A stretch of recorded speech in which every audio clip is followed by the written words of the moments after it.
Qui aurait cru que l'OAC, actuellement en CFA2, batte sèchement 3-0 Arles-Avignon, une équipe de Ligue 2, au 7e tour de la Coupe de France, alors qu'une semaine avant, en championnat, la réserve s'était imposée 2-0. Personne. Et pourtant, ils l'ont fait, et bien fait. Malmenés à juste titre pendant les premières minutes, de division d'écart oblige, les Cévenols ont petit à petit pris l'ascendant sur leur homologue, en inscrivant un but juste avant la pause, but qui s'avérera décisif dans la suite de la rencontre. Je marque le premier qui déclenche un peu tout avant la mi-temps, donc je pense que ça leur met un petit coup sur la tête. Puis après on arrive à marquer ce second but d'entrée de jeu en seconde mi-temps, donc là je pense que ça les a vraiment tués. Un second but justement réalisé par l'attaquant Michael Guider à la 56e minute, au terme d'une contre-attaque rondement menée par les ailiers oaciens. Ah, c'est incroyable. J'ai pas réussi à vivre ça avec Uzès, on n'est pas allé assez loin. Là on tape une Ligue 2 3-0. C'est incroyable, en plus avec le public. J'espère au prochain tour on pourra recevoir pour leur donner encore du plaisir.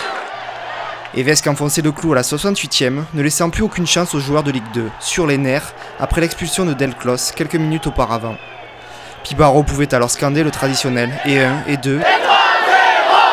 Côté staff, rien à redire non plus sur la prestation des joueurs. L'OAC a bel et bien créé un véritable exploit. À croire que l'équipe alésienne commence à se familiariser avec cette compétition.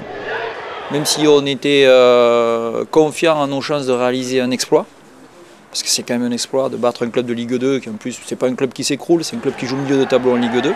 Il est clair qu'arriver à gagner de cette façon-là, c'est vraiment exceptionnel, c'est inespéré dans le résultat. Tout s'est passé du mieux possible pour nous, mais les joueurs ont fait, je pense, le match parfait dans la dépense énergétique, dans le replacement tactique, dans la volonté d'aller vers l'avant. Voilà, on a concrétisé les quelques occasions qu'on avait, on a réussi à les concrétiser.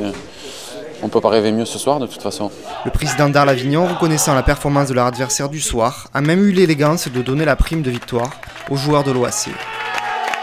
En attendant le tirage au sort du 8e tour qui aura lieu ce mercredi à 13 h à Paris, l'OAC peut savourer une victoire qui restera dans les mémoires et qui, espérons-le, ne sera pas la dernière.